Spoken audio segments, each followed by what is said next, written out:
সুপ্রিয় দর্শক, হক গ্রিনওয়াল চ্যানেলে আপনারা জানাই স্বাগত। থাম্বনেল এবং টাইটেল দেখে বুঝতে পারছেন কোন গাছের ভিডিও করব।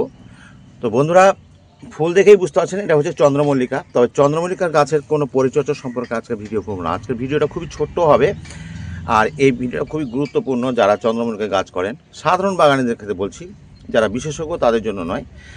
কারণ হচ্ছে এই যে চন্দ্রমল্লিকা গাছগুলো দীর্ঘদিন ফুল দেওয়ার পরে আস্তে আস্তে মূর্ছে যাচ্ছে। এই যে মূর্ছে যাচ্ছে গাছগুলো, তো তার ফুল বেশি দেবে না। আমার কাছে মোটামুটি 20টি প্রজাতি ছিল আর কি। কোনটা একটুখানি ভালোভাবেই আছে, আবার কোনটা শুকিয়ে যাচ্ছে। তো যেভাবে যে সুখ হচ্ছে তাদেরকে সেইভাবে কি করতে হবে, এদেরকে সংরক্ষণ করতে হবে আগামী বছরের জন্য। তো সেটা কিভাবে সংরক্ষণ করব সেটা আপনাদের জানানোর জন্য আজকের এই ছোট্ট ভিডিওটি। তো মোটামুটি এগুলোতে 2-4টি করে ফুল সতেজ হয়ে আছে, একেবারে প্রায় শুকিয়ে গেছে, যেমন এই টবটা। তো চলুন এই টবটার আমি গাছ কিভাবে আগামী বছরের জন্য সংরক্ষণ করব সেটাই আপনাদের সঙ্গে আলোচনা করব। খুব ছোট্ট ভিডিও হবে বন্ধুরা, স্কিপ করার কোনো প্রয়োজন নেই। প্রতিটি পদক্ষেপ অনুসরণ করুন, তাহলে কিন্তু খুব সহজেই আপনি আগামী বছরের জন্য এই চারাগুলো রাখতে পারবেন। চলুন আমরা দেখে নিই কীভাবে এই চারা সংরক্ষণ করব। তো বন্ধুরা, দেখতেই পাচ্ছেন বেশ আগাছাও হয়েছে। এখন আর আগাছা নির্বাচন করে খুব একটা লাভ নেই। আমরা কি করব, এখান থেকে গাছগুলোকে ফ্রেশ করে কোনটা কাটবো আর কোনটা রাখবো সেটা একটু দেখে নিচ্ছি। এই যে কাঠির মতন হয়ে আছে, এই কাঠির মতন গাছটাকে একেবারে গোড়া থেকে কেটে দেবো, আর যেগুলো নতুন নতুন ব্রাঞ্চ বেরোচ্ছে সেইগুলোকে ধরে রাখবো। তো আমি কাঠিটা কেটে আবার ফিরছি। তো এই যে একেবারে এইটা হচ্ছে একেবারে, এটা কোনো দেখে কোনো লাভই নেই, এটা পুরো কাটতে হবে। আর এখানে যে কটা কচি আছে, যেমন এইটা, এগুলো নতুন নতুন হয়ে কিন্তু আর ফুল হচ্ছে, তো এগুলোকেও কেটে ফেলবো। তো এইবারে এখানে কিন্তু একেবারে আর একটাও পুরাতন কোনো ডগা নেই, যা আছে নতুন রানার্স যেগুলো হয়েছে। যারা একেবারে সারা বছর ধরে চন্দ্রমল্লিকা একদম চারা তৈরি করেন, তারা কিন্তু এখন থেকেই এই যে রানার্সগুলো আছে, এই রানার্সগুলো একটা আমি আপনাদের কি করব, সাইড থেকে তুলে দেখাচ্ছি। যে এইভাবে যদি একটু চাপ দিয়ে বা একটু কিছু দিয়ে কাঠি দিয়ে কেটে দিতে পারেন, তো দেখবেন প্রচুর শেকড় সমেত কিন্তু উঠে আসবে এই যে গাছটা। আশা করি বুঝতে পারছেন। তো এইরকম চারা দিয়ে একেবারে এই মুহূর্ত থেকে শুরু করে দেয় অনেকে, মানে চারা গাছ তৈরি করতে। কারণ হচ্ছে অনেকে খুব অভিজ্ঞ বাগানি আছে, যারা একেবারে সারা বছর ধরে চন্দ্রমল্লিকাকে লালন পালন করে, চারা গাছ তৈরি করে এবং বিশাল ঝাড় তৈরি করে নেয়। তাদের কি ব্যাপারটা আলাদা। আমি যেমন আমি করব বর্ষার আগে, মানে জুন মাসের থেকে করব আর কি।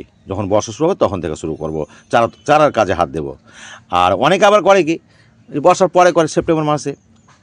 আর বেশিরভাগই মানুষ যারা শখের বাগানি, খুব একটা সময় দিতে পারে না, তারা তো নার্সারি থেকে গাছ কিনে নিয়ে এসে করে, আলাদা ব্যাপার। কিন্তু আমি চারা গাছটাকে রাখবো কী করে আগামী বছরের জন্য, সেটাকে নিয়ে আমি আজকের আলোচনা করছি। তো বন্ধুরা চলুন, এইটাকে আমি এবার তুলে নেব, এইখান থেকে তুলে নেব। কীভাবে তুলবো সেটা দেখা যাক। তো বন্ধুরা, এখান থেকে তাহলে তুলে নিলাম, মাটি সরিয়ে দিলাম। আর এখান থেকে পার্ট এভাবে কিন্তু অনেকে চারা করতে পারে। এভাবে চারা না করতে গেলে আপনি এরকম একটা বেশ কিছু অংশটাকে এইভাবে শেকড় সমেত একটা গ্রোয়িং ব্যাগ, যেরকম আমাদের এই যে গ্রোয়িং ব্যাগগুলো আছে, এই গ্রোয়িং ব্যাগে সুন্দর একটা মিডিয়া করে সতেজ মাটি দিয়ে, গোবর মাটি, কিচ্ছু না, গোবর মাটি দিয়ে এইভাবে পর্যাপ্ত পরিমাণে জল, যতটা খেতে পারে একদম ধীরে ধীরে দিয়ে মাটিটাকে পূর্ণ ভিজিয়ে দিয়ে এই গাছটিকে আমরা রেখে দেবো। কোথায় রাখবো? সম্পূর্ণ ছায়ায়। আপনার বাগানে যেখানে বড় গাছ আছে, যে গাছের তলায় খুব একটা রোদ পড়ে না, একেবারে রোদ পড়ে না কথা বলবো না, মানে সারাদিন যাতে রোদ না পড়ে, ছায়ার মতন যারা থাকে, সেখানে কিন্তু আমরা এখানে রেখে দেব। তো বন্ধুরা, ইতিপূর্বে কিন্তু আমি বেশ কিছু, আমার কাছে মোটামুটি 25 ধরনের যে চন্দ্রমল্লিকা ছিল, তার বেশ কিছুটা আমি এখানে সেটেল করে দিয়েছি। অনেক গাছ সেট হয়ে গেছে আর কি। আর আজকে যে গাছটা, এই গাছটা নিয়ে আসলাম। এদের কি করতে হবে, কোনো প্রকার খাবার দেব না এখানে। কি করব, মাঝে মাঝে শুধু জল দেব, তবে অতিরিক্ত কাদা দেব না।